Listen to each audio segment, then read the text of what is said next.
Eu não sei se você se lembra, talvez você não se lembre, mas tinha um cara que falava o seguinte: meu nome é Enéas, e batia. Bom, esse cara, ele estava usando o máximo que ele podia de inteligência para poder alcançar a maior quantidade possível de pessoas com um recurso bem ínfimo de dinheiro, tá? Esse cara, ele era um médico, criou um partido político, e o partido político é justamente o objeto dessa nossa aulinha agora. E, mais uma vez, reiterando, o que é um partido político? Toda vez que você não sabe o que é aquilo, toda vez que você não sabe conceituar aquilo, imagine para que é que aquilo serve, qual que é a natureza jurídica daquilo.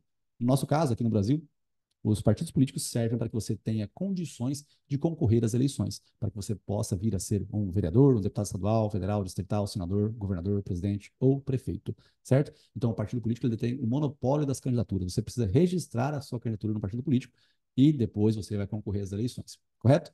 Lembrando que o partido político ele não é criado por meio de lei, pessoal. De maneira alguma, você cria um partido político por meio de lei. Seria ilógico você pensar que os próprios membros do Congresso Nacional, aquelas pessoas que já estão no poder, iriam criar um partido político para concorrer contra eles mesmos. Não faz sentido de maneira alguma, certo? Então, o partido político ele é uma pessoa jurídica de direito privado. Quando eu falo de direito privado, é porque não é direito público.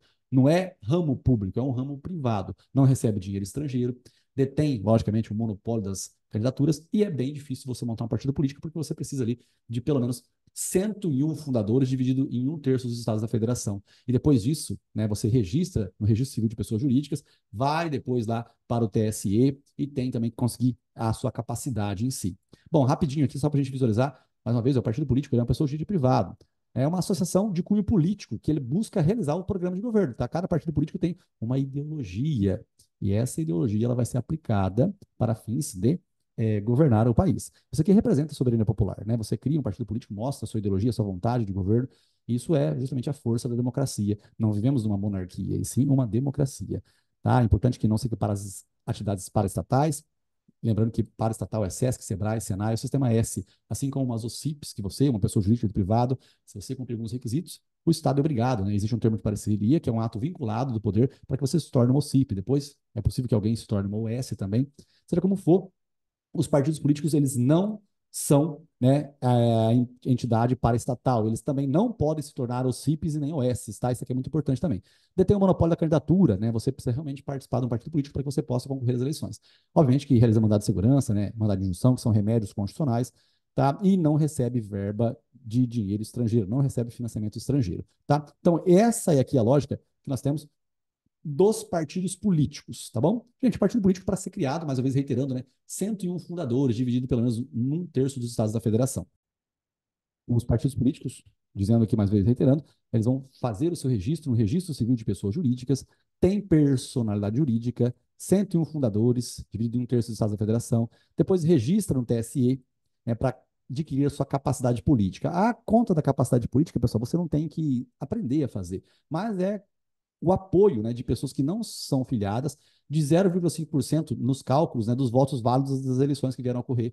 E isso tem que estar dividido em um terço dos estados da federação, ou seja, 9 estados, e cada um desses estados com pelo menos 0,1% do eleitorado para considerar aquilo como uma capacidade política, no caso concreto, do partido político. Enfim, aqui vou fazer o desenho novamente, mais uma vez, né? Olha só para você ter uma ideia, a sociedade simples, elas são registradas no Registro Civil de Pessoas Jurídicas as sociedades empresárias no registro público de empresas mercantis, tá? Aí você tem algumas coisas diferentes, como, por exemplo, a sociedade de advogados, ela é uma sociedade simples, mas é registrada no Conselho Seccional. Nós temos também a cooperativa. Cooperativa é uma sociedade simples registrada no Registro Civil de Pessoas, no Registro Público de Empresas Mercantis, que é a junta comercial. E tem os partidos políticos, que é registrado no Registro Civil de Pessoas Jurídicas, mas também tem que passar aqui pelo Tribunal Superior Eleitoral. É muito importante ter essa ideia, pessoal, para que nós não erremos na prova do OAB. Tem algumas coisas interessantes, a gente aproveita vendo o eleitoral e vendo alguns assuntos que, de certa forma, te trazem à memória outras coisas interessantes, tais como justamente esse sisteminha de registros aqui de pessoa jurídica. Outra coisa interessante é o período de carência, né? 6 meses, né? Para a participação das eleições, é importante que um partido político ele já esteja, né? Já tenha sido criado há pelo menos 6 meses. Isso aqui é um período de carência bem interessante, tá? Bom, olha só que coisa importante que eu quero dizer para vocês. O partido político ele é de âmbito nacional, tá? Mas quando você fala um terço ali, então você pensa que é algo relacionado com o âmbito nacional. Pelo menos 9 estados da federação têm que ter ali 0,5% dos votos válidos, concordando com a existência daquele partido político, tá? Bom, o que eu quero dizer com isso é que, às vezes, eles colocam na prova que um partido político criado no estado beta para fins de alcançar os interesses daquela região em si, ele vai ter que ser registrado no TRE. Aí você que aprendeu as técnicas comigo, né, sabe que a União está na reta do TSE, Estado na reta do TRE e juiz na reta do juiz eleitoral. Juiz não, no caso, né? Município na reta do juiz eleitoral. União, TSE, estados, TRE, municípios, juiz eleitoral. Aí nessa brincadeira você vai pensar que realmente o partido político tem que ser registrado no TRE daquele estado em que ele foi criado. De maneira alguma, isso está errado. É no TSE, não é no TRE. É de âmbito nacional, não recebe dinheiro do governo. Ele detém o monopólio das candidaturas e tem algumas coisas interessantes aqui, tais como, né, a autonomia partidária, a liberdade. Existe liberdade, mas existem alguns limites, né? O partido político, um dos limites é esse, não pode ser regional, ele é de âmbito nacional, tá? É possível também coligação partidária, que é isso? É quando vários partidos políticos se unem para fins de ter uma maior abrangência de escolha pela população. Assim, talvez as palavras que eu coloquei aqui não foram corretas, mas é só você imaginar o Lula e o Geraldo Alckmin, de partidos políticos diferentes, que se coligaram no Poder Executivo para concorrer às eleições. Então, os votos do Geraldo Alckmin foram justamente ali para o partido que está junto com o Luiz Inácio Lula da Silva, que é o atual presidente da República, correto? Se o Geraldo Alckmin não tivesse se coligado com o Lula, provavelmente eles não teriam, nenhum dos dois teriam vencido. Quem teria vencido seria o outro candidato, que era o Jair Bolsonaro, certo? Então a coligação partidária é importante no âmbito do poder executivo, tá? O executivo é presidente, governador e prefeito, tá? Mas não tem o caso do senador? Sim, o senador também. Que na verdade o correto aqui, né, no sistema majoritário das eleições, que é a maioria absoluta, não é com relação à proporção de cadeiras, que a gente vai ver em outra oportunidade. Seja como for, então, a coligação partidária por partido é possível para fins de presidente, governador, prefeito e senador da República. No caso de deputados estaduais, federais, distritais e vereador, não pode ter coligação partidária. Seria muito complicado você pensar que pega, por exemplo, o Tiririca, que tem 1 milhão de votos, e ele já arrasta muita gente para fazer parte ele já arrasta muita gente do partido político dele, pessoas que não chegaram tantos votos assim, se tornam deputados federais. Agora, imagine se tivesse uma coligação partidária. Ele iria conseguir arrastar mais pessoas ainda de outros partidos políticos. Tá? Ficaria bem complicado a situação, né, da democracia no país. Já é difícil porque dos 513, pouco mais de 450, desculpa, pouco mais de 20 deputados realmente foram escolhidos pelo povo. A maioria foi arrastado por essa brincadeira, né, de sistema proporcional. Tá bom? Bom, para finalizar, a gente olha aqui, né, sobre essa autonomia do partido político. Ó.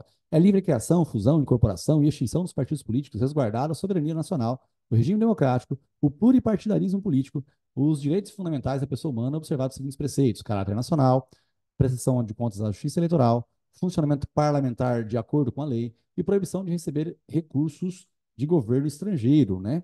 Inclusive subordinação a estes.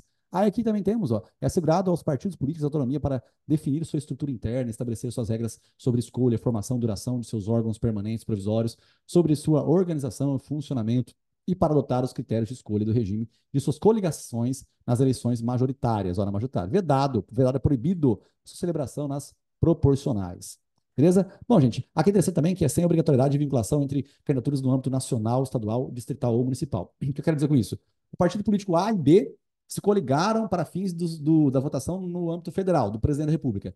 É obrigatório que o partido A se coligue com o partido B também para fins dos estados? Não. No estado, pode ser que o partido A se coligue com o partido W, tá? E no município, o partido A se coligue com o partido X. Correto? Então, a simetria também, mais uma vez, não é respeitada aqui. Eu sempre explico para vocês, né, o que acontece com o presidente, acontece com o governador, acontece com o Estado, mas no sistema aqui eleitoral não é obrigatório você ter a coligação partidária, aquela que acontece em âmbito nacional, não precisa ser em âmbito dos estados e dos municípios. Mais uma vez, foco para você farra depois de muito estudo. Espero que você tenha aproveitado essa aulinha rapidinho aqui. Beijo do Mago.